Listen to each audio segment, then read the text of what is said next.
તો મેઘાવતીએ ભગવાન શંકરની જે ઉગ્ર તપશ્ચર્યા કરી, એણે કેવી રીતે તપસ્યા કરી તો કે ગ્રીષ્મ ઋતુમાં એટલે કે ઉનાળામાં 5 અગ્નિઓની વચ્ચે બેસીને તપ કરતી, શિયાળામાં તે જળમાં બેસીને વ્રત કરતી અને ચોમાસામાં તે જમીન ઉપર દર્ભાસન પાથરી અને વ્રત કરતી. વ્રતના આહાર માટે તે ફક્ત હવા અને ધુમાડો જ લેતી. આ રીતે તેણે 9000 વર્ષ સુધી તપ કર્યું. આટલી ઉગ્ર તપસ્યાથી ભગવાન પ્રસન્ન થયા અને પોતાનું સ્વરૂપ પ્રગટ કરી મેઘાવતીને દર્શન આપ્યા. વ્રત અને તપથી મેઘાવતી કૃશ અને દુર્બળ થઈ ગઈ હતી, પરંતુ ભગવાનના દર્શન થતાં જ શક્તિ ભેગી કરી અને ભગવાનને શરણવંદના કરી તેમનું પૂજન કર્યું. હે પાર્વતીપતિ, હે ઉમાપતિ, હે ભોળાનાથ શંભો, હે સૂર્ય ચંદ્ર અગ્નિરૂપી ત્રિનેત્રવાળા મુંડમાળાવાળા, મારા તમને નમસ્કાર છે. સંસાર સાગરમાં ડૂબેલા માનવી આપને શરણે આવે છે, એમ હું પણ આપના શરણે આવી છું. હે બાણાસુરના સર્જક, અલક રાજાની મરેલી પત્નીને સજીવ કરાવનારા, આપના ગુણ ગાવા દુર્લભ છે. ભક્તોના શત્રુનો સંહાર કરનારા, સંસારના આવાગમનનો નાશ કરનારા, જન્મ મરણના ચક્કરમાંથી દૂર કરનારા, આપને વારંવાર નમસ્કાર છે. ભગવાને મેઘાવતીની સ્તુતિથી પ્રસન્ન થઈને કીધું, હે તપસ્વીની, તારી જે ઈચ્છા હોય તે દર્શાવ, હું તારા તપથી ખૂબ જ પ્રસન્ન થયો છું. ત્યારે ભગવાનનું વચન સાંભળી મેઘાવતી કહે છે કે હે દીનદયાળુ, જો મારી ઉપર આપ પ્રસન્ન હો તો મને પતિ આપો. હું પતિ માગું છું, મને પતિ આપો. મારી બીજી કોઈ જ ઈચ્છા નથી, મારે પતિ જ જોઈએ છે, મને પતિ આપો. આમ ભગવાન શંકર કે હે કન્યા, ત્યાં શું માગ્યું? પતિ જોઈએ છે તો એક વાર બોલી, પણ તું 5 વાર કેમ બોલી? હવે તને 5 પતિ મળશે. તેઓ દાનવીર, ધર્મવીર અને શૂરવીર હશે. મેઘાવતી કે પ્રભુ, મેં વરદાન માગ્યું અને આપે શું આપ્યું? એક પતિને 5 પત્ની હોય એ તો સાંભળ્યું તું, પણ 5 પતિ? આવું વરદાન ન આપવા વિનંતી કરું છું. મેઘાવતીને ભગવાન શિવજી કહે છે કે મારા વરદાનમાં હવે કોઈ ફેર નહીં પડે, નહીં તો આવતા જન્મમાં તને 5 પત્ની પતિ થશે. તે મહામુનિ દુર્વાસા મુનિનો આદેશનો અનાદર કર્યો અને પુરુષોત્તમ માસના વ્રતની કથાનો અનાદર કર્યો. તેના ફળરૂપે જ આ બધું બનવા પામ્યું છે. હવેથી કોઈ પણ કાળે પુરુષોત્તમ માસનું અપમાન ન કરીશ. દેવો પણ આ માસનું વ્રત કરે છે. આમ કઈ ભગવાન અંતર ધ્યાન થઈ ગયા. શ્રેષ્ઠ દાનની કથા આવે છે તો કે વિજયનગરમાં રાજા રૂપસેન, ઘણા દયાળુ, પ્રજા વત્સલ્ય, તારામતી નામની રાણી, તે માયાળુ, લગ્ન થયા પણ ઘણો સમય વીતવા છતાં સંતાન પ્રાપ્ત ન થયું.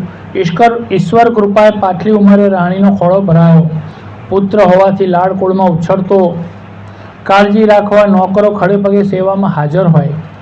દિવસે દિવસે રાજકુમાર મોટો થવા લાગ્યો. રાજકુમારને મોટો થતો જોઈ રાજાનો આનંદ સમાતો ન હતો. આમ કરતા રાજકુમાર જ્યારે 15 વર્ષના થયા, એકાએક બીમાર પડી ગયા.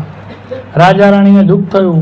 કુંવરને સાજો કરવા માટે અનેક વૈદો હકીમો બોલાવ્યા, પણ કોઈ પણ કાળે તે સાજો થાય નહીં અને વધારે ને વધારે માદો પડતો જાય. વૈદોએ કહ્યું કે હવે આના જીવનનો કોઈ ભરોસો નથી.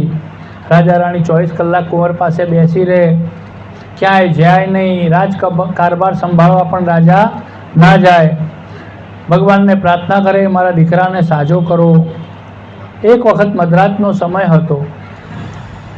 કુંવરના ખાટલાની પાસે રાજા રાણી જોકું ખાઈ રહ્યા ત્યાં ગેબી અવાજ થયો કે હે રાજા, તારો કુંવર કોઈ દવાથી સાજો થશે નહીં, પણ જો તેને કોઈ ઉત્તમ પ્રકારનું દાન મળે તો તે સારો થાય. અત્યારે પુરુષોત્તમ માસ ચાલે છે, તેમાં કોઈ ઉત્તમ દાન હોય અને તેનું ફળ જો તે તારા દીકરાને આપે તો એ સાજો થાય. રાજાએ બીજા દિવસે નગરમાં ઢંઢેરો પીટાવ્યો. જે કોઈએ પણ પુરુષોત્તમ માસમાં શ્રેષ્ઠ દાન કર્યું હોય એનું ફળ જો મારા બીમાર દીકરાને આપે તો હું એના માટે જે કહે આપવા તૈયાર છું. નગરમાં તો ઘણા ધાર્મિક માણસો હતા, ઘણા દાનવીર હતા. બધા રાજમહેલ આવવા લાગ્યા. પોતાનું કરેલું દાનનું ફળ કુંવરને આપવા લાગ્યા, પણ કુંવર આંખો ખોલતા નથી. રાજા રાણી નિરાશ થયા. હવે આમાં ઉત્તમ દાન કોને કહેવું? 2 દિવસ વીતી ગયા. કુંવરની માંદગી વધવા લાગી. હવે ઘડી બે ઘડીનો મહેમાન. ત્રીજા દિવસે સવારે એક ભિખારી જેવો માણસ, ચિત્રે હાલ અને ખુશકાય થયેલા શરીરવાળો, દીદાર જોઈને તો પહેરેગીરે પહેલાં તો એને આવવા ન દીધો, પણ ઘણી વિનંતી કરી એટલે એને જવા દીધો. એ નગરનો તેલી હતો. તેણે રાજાને પ્રણામ કરી કહ્યું કે મહારાજ, મારા દાનનું ફળ હું રાજકુંવરને આપવા આવ્યો છું. રાજા રાણી તો પહેલાં કુતૂહલથી તેની સામે જોઈ રહ્યા. તેઓ આશ્ચર્યમાં પડી ગયા કે પહેરવા કપડાં નથી, ચિત્રે હાલ છે, 4 દિવસનો ભૂખ્યો લાગે છે. કંગાળ માણસ દાન ક્યાંથી કર્યું હોય? રાજા તો ના પાડવા જતો હતો, છતાં રાણીએ ઈશારાથી સમજાવ્યું કે રહેવા દો, કોઈનું દિલ દુભાય એવું કરવું નહીં. તેલી હાથમાં જળ લીધું અને પ્રાર્થના કરી કે હે પુરુષોત્તમ ભગવાન, પુરુષોત્તમ માસમાં મેં જે દાન કર્યું છે એ જો આપને ઉત્તમ લાગતું હોય તો આ ફળ એનું રાજકુંવરને આપું છું. સાજો કરવો કે ન કરવો એ આપની ઈચ્છા છે. આમ કહી જળ કુંવરના મોં ઉપર છાંટ્યું. પાણી છાંટતા જ કુંવરે આંખો ખોલી ચારે બાજુ જોવા લાગ્યું. પછી રાણી પાસે પાણી માંગ્યું. રાણીએ તેને પાણી પાયું. પાણી પીને તે પથારીમાં બેઠો થયો. આ બધું ક્ષણમાં બની જતા રાજા રાણી તો ઘણા હર્ષઘેલા થઈ ગયા.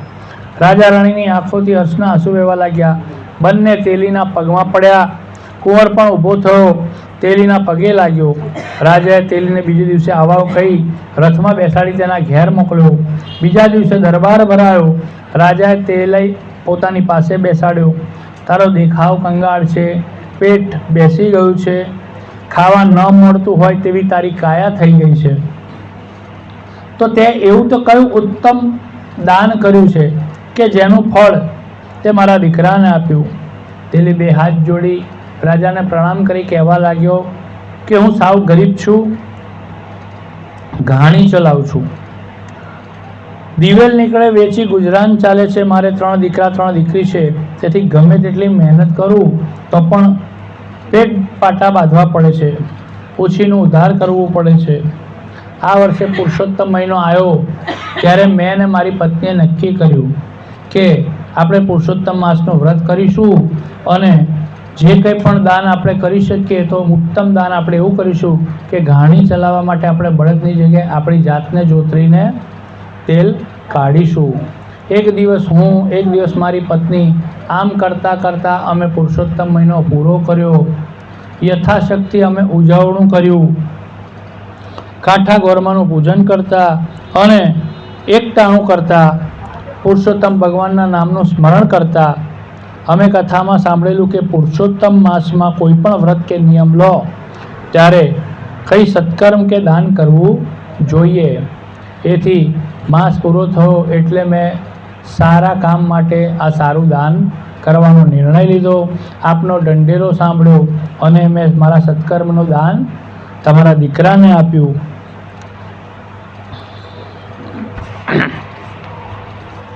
તેલીની વાત પૂરી થતાં આકાશવાણી સંભળાઈ કે તે જે કંઈ દાન કર્યું છે તે જ શ્રેષ્ઠ દાન છે. આખો દરબાર ચકિત થઈ ગયો અને બધા તેલીને પ્રણામ કરી વાવા બોલાવા લાગ્યા. રાજાએ ઊભા થઈ 1000 સોના મોરવાળી થેલી તેના હાથમાં મૂકી. ઘરેણાં અને કિંમતી વસ્ત્રો પણ ભેટ સોગાદમાં આપ્યા. આમ હવે કૃષ્ણ ભગવાન આમ હવે પુરુષોત્તમ ભગવાનનું સંકીર્તન કરી અને બધા પોતપોતાના ઘેર ગયા. બોલો શ્રી પુરુષોત્તમ ભગવાન કી જય.